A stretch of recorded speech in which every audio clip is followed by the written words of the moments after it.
Think of this. How many times do you check your phone in an hour? 5 times or 10 times or maybe more? On the other side, how many times do you attempt to delay your reaction to the phone in a day?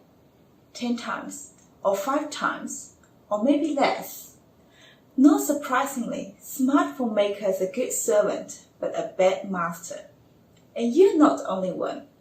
In this video, I would like to share with you 5 ways on how to take your power back and reconnect with yourself to the real world.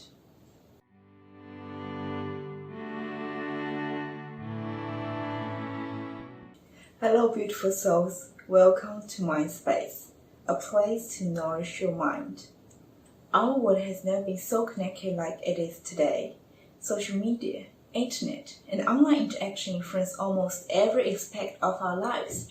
We can easily contact friends, families, and colleagues in any part of the world, and we can access a wide range of information just by a few clicks on our smartphones. Even though those devices can be hugely productive tools and bring massive convenience to our lives, they can also be a major source of distraction and stress, and they reduce our concentration, increase FOMO, fear of missing out, and make us tired. If you look for some changes, then you will learn 5 ways to reconnect with yourself and live a healthy life from this video. Here we go! Number 1. Set daily screen time limits. It's not surprising that the internet and social media are everywhere. They have become part of our lives, and it can be hard to find a moment free from distraction, notification, advertising, and messages. This is a fact. These technologies are addictive because of the way they're designed. They deliberately seek to hike our attention and hold it for as long as possible. As a result, we are attached to our phones all day and night, and we feel exhausted and stressed. Less screen time means a happy mind and a healthy body. Setting daily screen limit can be a quick solution to manage our daily phone usage, allowing us to spend our time wisely. But here's the hardest thing. Once we reach our daily limit, we need to put down our phone straight away and start doing something else. If it's too hard for you to resist, then turn your phone off and put it in a cabinet can be a good idea. Number 2. Schedule me time in our daily routine. Me time means the time we dedicate to ourselves to do something for our own enjoyment. After we set our screen time, it helps to reduce some free time in a day for ourselves, and we can turn it into our daily me time. Remember to put it down on a schedule, no matter how long it is. It could be an hour or half an hour, depending on your daily life. Just give yourself full permission to be worry-free and be present. And most importantly, leave your phone behind. We don't necessarily need to do a spa or massage. It can be as simple as enjoying a cup of tea or coffee, reading a book. I mean a real book, not on a tablet or other devices. Take a walk or spending some time in nature. Whatever it is, the most important thing is to make us feel good and be enlightened. Number 3. Leave your phone out of your bedroom. Although we set screen time limits and schedule me time in everyday life, there's still some certain time of day and night that we better be phone-free, including bedtime and the first hour after we wake up. A recent study by Harvard University has revealed using phones at night will make us unrestful and exhausted. This is because the blue light emitted from electronic devices arouses neurons within the brain and prevents us from feeling sleepy. Plus, keeping devices in our sleep environment not only affects our ability to fall asleep, but also affects our quality of sleep by disturbing the body's production of melatonin, the sleep-inducing hormone. On the other side, checking our phones first thing in the morning could make us nervous and anxious.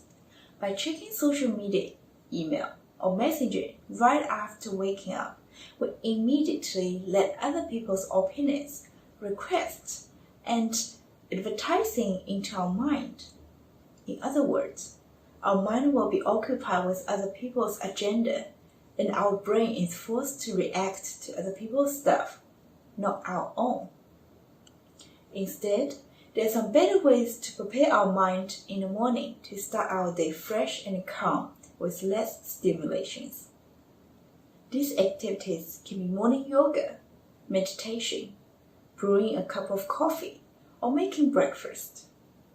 Starting our day without phones can hugely assist us to stay focused and connect with ourselves. Number 4, do a social media detox once in a while. Ask yourself the questions. Do you always check your phone within 5 seconds when you hear a notification? Do you often check your posts to see how many likes you get? Do you feel anxious when you cannot access social media? If you answered yes at least once, then you probably have an addiction to social media. I'm not saying we need to abandon social media at all, but we need to differentiate reasonable use and heavy use.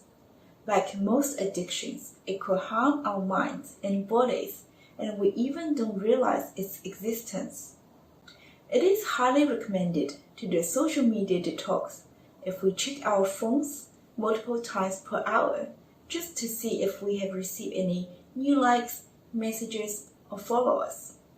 A social media detox can get us away from this negative impact, rewire our brain, and break us out of the endless dopamine cycle. Usually, a 3-day social media detox every 1 or 2 months will be a good starting point, and after a while, you can extend to a 7 or 14 days detox period.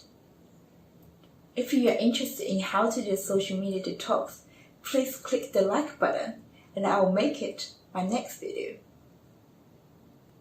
Number 5, reconnect with nature. As human beings, we are part of nature, so the easiest way for us to reconnect with ourselves is to get back to nature, where we all coming from.